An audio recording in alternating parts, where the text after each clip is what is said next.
En el vídeo de hoy voy a realizar un repaso a los coches míticos de los años 80.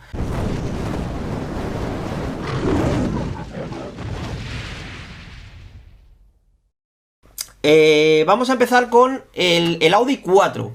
El Audi 4 se fabricó entre 1980 y 1991 y fue con una carrocería de 2 puertas y 2 motorizaciones. Un 2100 de 203 caballos y un 2200 de 225 caballos. Luego, entre 1984 y 1985 salió una versión deportiva denominada Sport, que daba la cifra de 306 caballos, de la que solo se fabricaron 200 unidades. Esta versión tenía un frontal modificado, estaba ensanchado y fue homologada para las carreras. El siguiente de la lista, el BMW M3 E30. Fue el primero de la saga de los M3. Este modelo estaba basado en la plataforma E30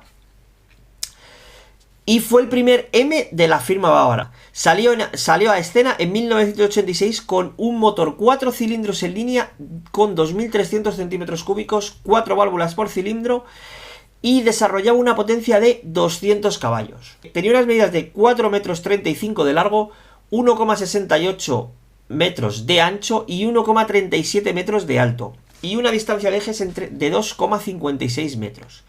Tenía un peso de 1.200 kilos. Luego, posteriormente, salieron varias ediciones limitadas.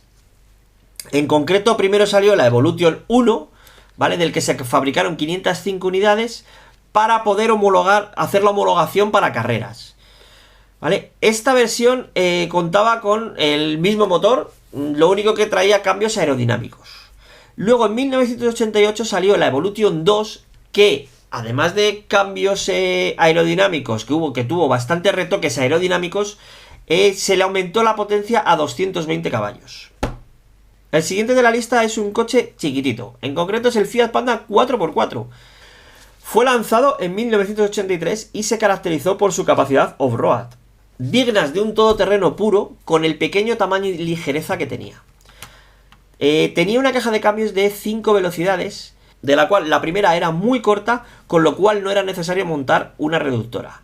Esto obligaba normalmente a arrancar siempre en segunda, y tenía una quinta que el desarrollo que nos ofrecía era parecido a una cuarta de los otros modelos de Panda.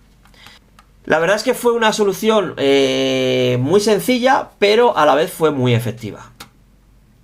Tenía un pequeño motor de 1000 centímetros cúbicos y 48 caballos, que eran suficientes para mover con soltura los 740 kilos que pesaba.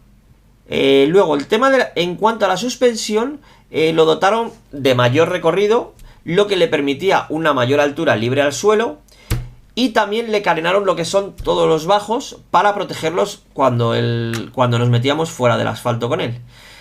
Gracias a sus finos neumáticos, tenía una tracción impresionante sobre barro y nieve.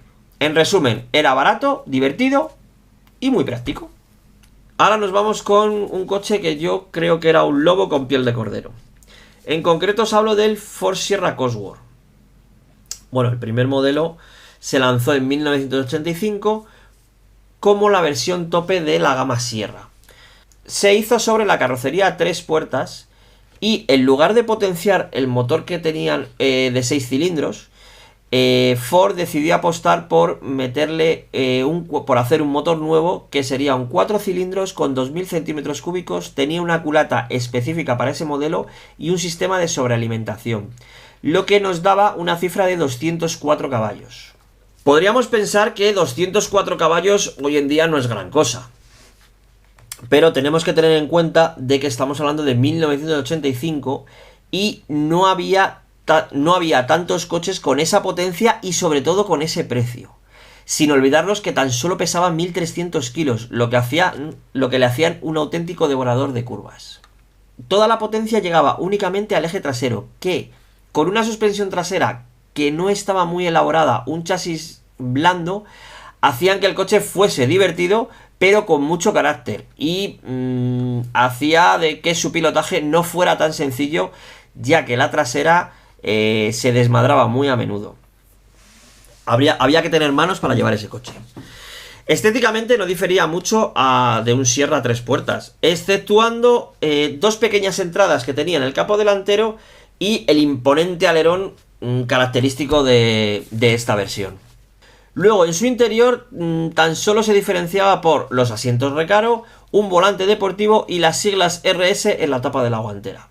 A ver, era un coche cómodo y espacioso, a la vez que deportivo y divertido. En 1988, Ford decidió sacar una carrocería 4 puertas, aunque estéticamente perdió su esencia, ya que tan solo se diferenciaba del resto de la gama en las llantas, un paragolpes delantero diferente y un pequeño alerón, lo que le convertía en un auténtico lobo con piel de cordero, ya que mantenía la misma motorización de 2000 centímetros cúbicos sobrealimentado con 204 caballos. Continuamos con otro coche mítico como es el Lancia Delta HF Integrale. Este coche es muy conocido por la participación en los rallies de la época y ser uno de los mejores, o yo diría que quizá el mejor hasta la fecha. El Lancia Delta se fabricó desde 1980 a 1991, pero la versión de la que hablamos fue sin lugar a dudas la más famosa y digna de estar en esta lista.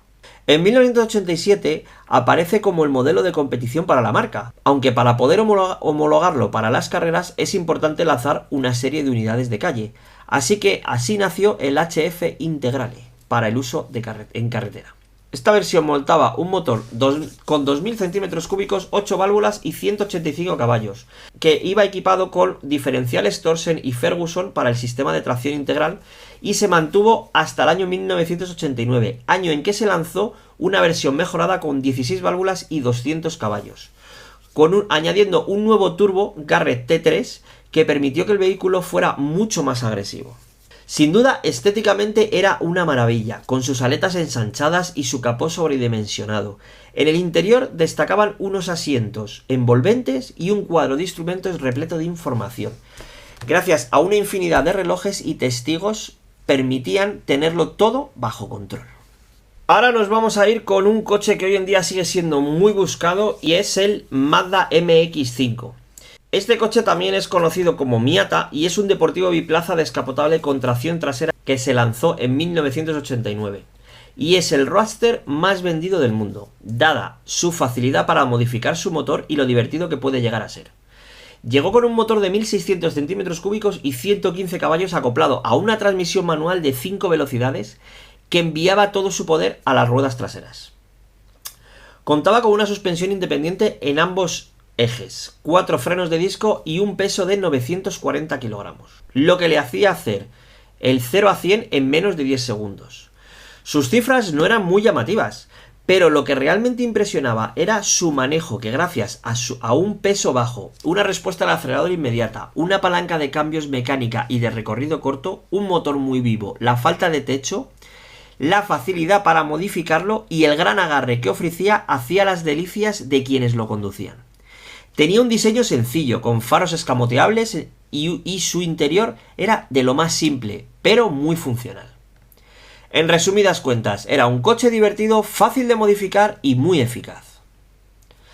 Seguimos con el Mercedes 190 Evolution. En 1984, gracias a la colaboración con Cosworth, el modelo 190 2.3 de 4 cilindros recibía una culata multiválvulas que lo hacía llegar hasta los 185 caballos. Y así nacía el Mercedes 190 2.3 16 válvulas. También recibía un kit aerodinámico, unas llantas específicas, nuevos traslados de suspensión, un cambio deportivo y en su interior recibía unos asientos más envolventes y una consola central en la cual se añadían 3 relojes adicionales. En 1988 recibió un aumento de cilindrada a 2500 centímetros cúbicos y se potenció hasta 204 caballos para hacer frente al BMW M3. Del siguiente que vamos a hablar es del Opel Kadett GSI 16 válvulas. ¿Quién no recuerda ese vehículo? En 1986 Opel sacaba al mercado el Kadett GSI para plantarle cara al dueño de la categoría, que no era nada más y nada menos que el Golf GTI. El Kadett GSI salió con un motor de 2000 centímetros cúbicos con una potencia de 130 caballos y 1045 kilogramos. El motor era impecable, pero pecaba de un chasis que no estaba a la altura. El monocasco era demasiado blando y torsionaba en exceso, y unas suspensiones mal elegidas le hacían perder motricidad en curva. En 1987 llegó el arma definitiva de Opel, que no era nada más y nada menos que el Kadett GSI 16 válvulas, que pasó a ser considerado de forma unánime por la prensa del momento el mejor motor 2 litros del mundo. Sus 160 caballos y 203 Nm de par dejaban en ridículo los 139 caballos y 168 Nm de par del Golf GTI 16 válvulas.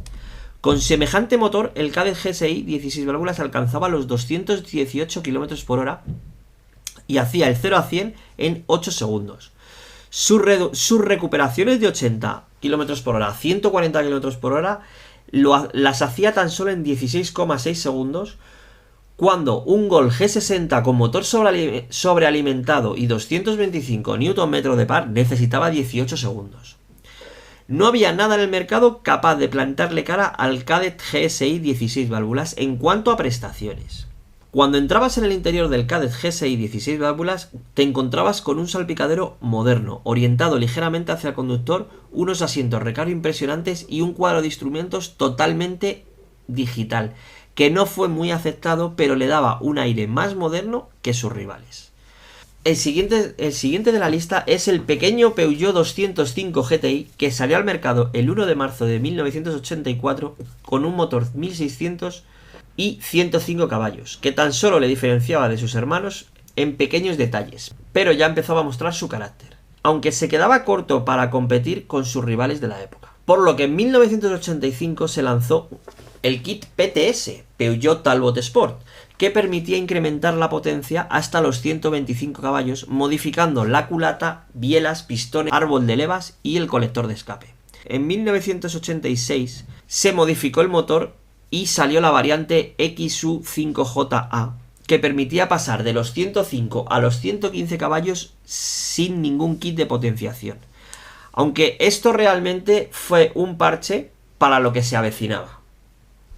En diciembre de 1986 llegaba al mercado el bloque motor XU9JA con 1900 centímetros cúbicos y 130 caballos, procedente del BX GTI, que alcanzaba una velocidad punta de 201 km/h y que hacía desaparecer la versión 1600. Anteriormente a la salida de este vehículo en 1982, hubo que hacer una variante de calle que se llamó Peugeot 205 T16, que llevaba un motor 1800 turbo con 200 caballos, del cual se produjeron 200 unidades para poder obtener la homologación de una variante de carreras.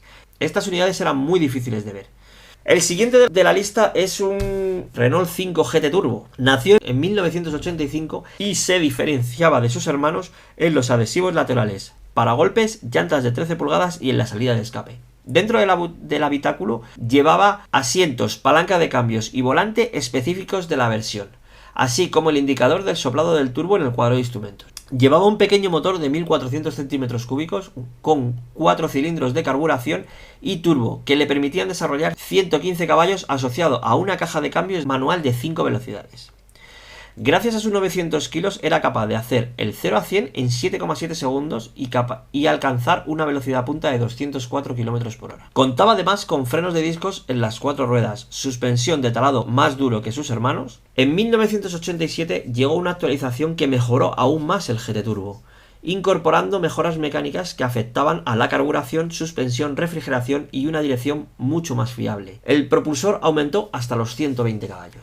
Y el último de la lista evidentemente no podía ser otro nada más que el Golf GTI MK2, ¿vale? Era la segunda generación de Golf y llegó a los concesionarios en 1983, manteniendo toda su esencia, pero aumentando su tamaño con mayor habitabilidad.